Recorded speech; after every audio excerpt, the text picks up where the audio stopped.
কি বানাবে বলে যাচ্ছ? আরে কচু পাতা দিয়ে একটা নতুন রেসিপি বানাবো, দেখবে? হ্যাঁ, কিভাবে বানাবো। আচ্ছা, ঠিক আছে, চলো কচু পাতাগুলো আগে তুলে নিয়ে আসি, যাও। চলে আসো, তুলবো।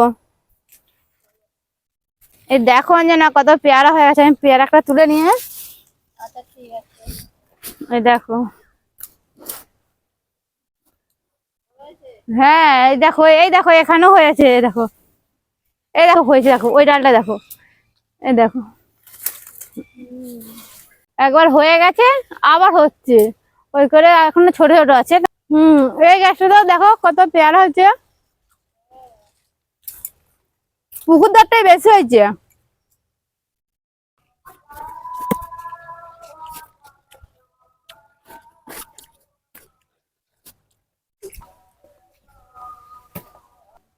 দেখুন বন্ধুরা, কচু পাতা তুলে নিয়েছি। এবার আমি বাড়ি চলে যাবো। কচু পাতাগুলো ভালোভাবে ধুয়ে নিয়ে ডান্ডিগুলো কেটে নিয়েছি।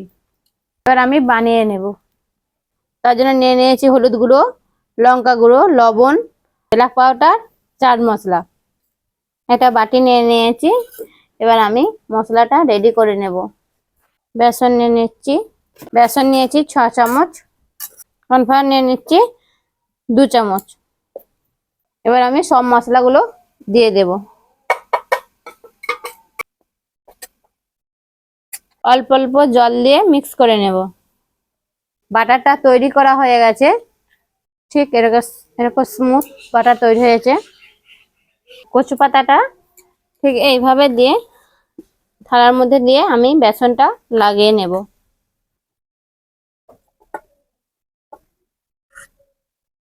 একটা কচু পাতার মধ্যে এইভাবে বেসন লাগিয়ে নিয়েছি। এরপরে আবার একটা কচু পাতা দিয়ে দেব, দিয়ে একইভাবে বেসন লাগিয়ে নেব। আবারও আমি একটা কচু পাতা চাপিয়ে দেব। এইভাবে আমি আরো দুটি এইভাবে কচু পাতা চাপিয়ে দেব। এবার আমি মুড়ে নেব। এবার আমি এইভাবে মুড়ে নেব।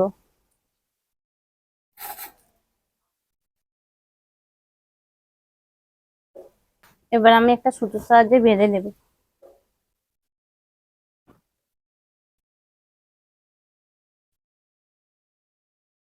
এইভাবে সব বানিয়ে নিয়েছি। এবার আমি ভাপিয়ে নেব।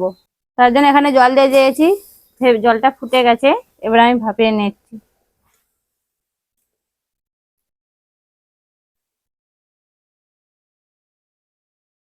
এবার আমি ঢেকে দেব। ভাপিয়ে নেব 10 মিনিটের জন্য। ভাপানো হয়ে গেছে। এবার আমি নামিয়ে নেব। ভাপানো হয়ে গেছে। এবার আমি সাদা সুতোগুলো খুলে নেব। এবার ছুরি দিয়ে কেটে নেব।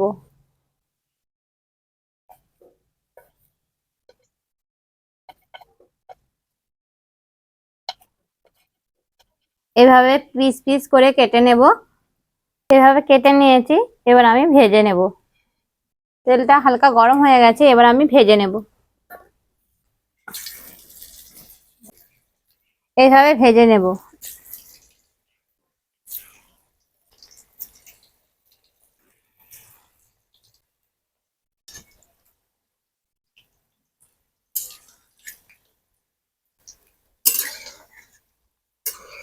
ভাজা কমপ্লিট।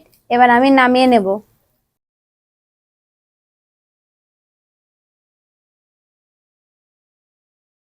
একই রকম ভাবে সব ভেজে নেব। তো বন্ধুরা, ভিডিওটি এখানে শেষ করছি। দেখা হবে কোনো ইউনিক ভিডিওর সাথে।